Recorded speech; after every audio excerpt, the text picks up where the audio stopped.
Depuis près d'une décennie, près de 5000 combattants ont déposé leurs armes en République centrafricaine dans le cadre d'une campagne nationale de désarmement des groupes rebelles.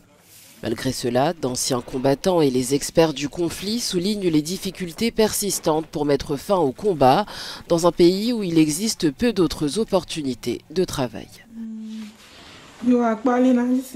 Pendant la crise de 2013, les rebelles Séléka ont tué ma mère et mon père. C'est ce qui m'a poussé à prendre les armes.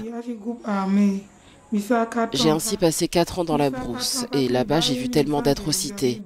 J'ai été témoin de décapitations et tout cela m'a effrayé et m'a donné envie de partir.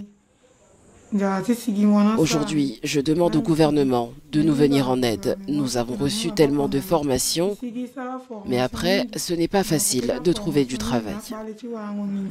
La Centrafrique est en proie à un conflit depuis 2013, lorsque des rebelles majoritairement musulmans ont pris le pouvoir, entraînant des affrontements avec des milices majoritairement chrétiennes.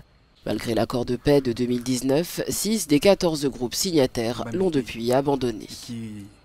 En 2017, il y avait un conflit entre musulmans et chrétiens, et c'est là que j'ai rejoint le côté musulman. Après, j'ai voulu devenir soldat, alors j'ai rejoint le processus de démobilisation, mais je n'ai pas été recruté par l'État. J'ai donc été réintégré dans la vie civile, et depuis, je suis sans emploi. Le programme de désarmement lancé en 2015 sous l'égide de l'ONU encourage les combattants à déposer les armes en échange de réinsertion, mais environ 70% des participants disparaissent dans la nature.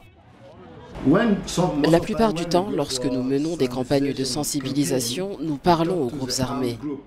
La plupart d'entre eux nous disent « Nous sommes encore en train de nous battre, alors pourquoi devons-nous abandonner nos armes ?»